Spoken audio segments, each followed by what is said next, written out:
Municipal ఎన్నికల్లో భాగంగా యాదాద్రి భువనగిరి జిల్లా ఆలేరులో సీఐ యాదాద్రి ఆధ్వర్యంలో 50 మంది పోలీసులు, రిజర్వ్డ్ పోలీసులు నేడు పట్టణంలో ఫ్లాగ్ మార్చ్ నిర్వహించారు. ఓటర్లు ప్రశాంతంగా తమ ఓటు హక్కును వినియోగించుకోవాలని ఈ సందర్భంగా సీఐ ప్రజలను కోరారు. ఈ కార్యక్రమంలో Aler SI Vinay, reserved SI పాల్గొన్నారు.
నాకు దీనికి వస్తే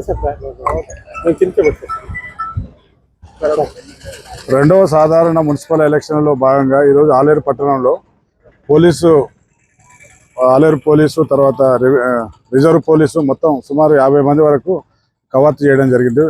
పట్టణంలో ఆలేరు పట్టణం మన వివేకానంద స్టాచ్యూ నుంచి బస్టాండ్ మీదకి వెళ్ళి దుర్గమ్మ గుడి వైపు వరకు, ఇక్కడ ఈ మన కొరణపాక రోడ్ నుంచి పోచమ్మవాడ వరకు మార్చ్ పాస్ట్ చేయడం జరిగింది. ఇందులో ముఖ్యంగా ఏంటంటే ప్రతి ఒక్కరు ఎలక్షన్లలో పబ్లిక్ అంతా పాల్గొనాలి, ఎలాంటి అవాంఛనీయ సంఘటనలు జరగకుండా పట్టణంలో మార్చ్ పాస్ట్ చేయడం జరిగింది. ప్రజలందరూ ప్రశాంతమైన వాతావరణంలో ఎలక్షన్ జరగాలనే ఉద్దేశంతో మేము ఈ మార్చ్ పాస్ట్ చేయడం జరిగింది. దీనికి ప్రజలు కూడా సహకరించారు. అదేవిధంగా ప్రతి ఒక్కరు ఎలక్షన్లో పాల్గొని తమ ఓటు హక్కు వినియోగించుకోవాలని పోలీస్ తరఫున కోరుతున్నాం.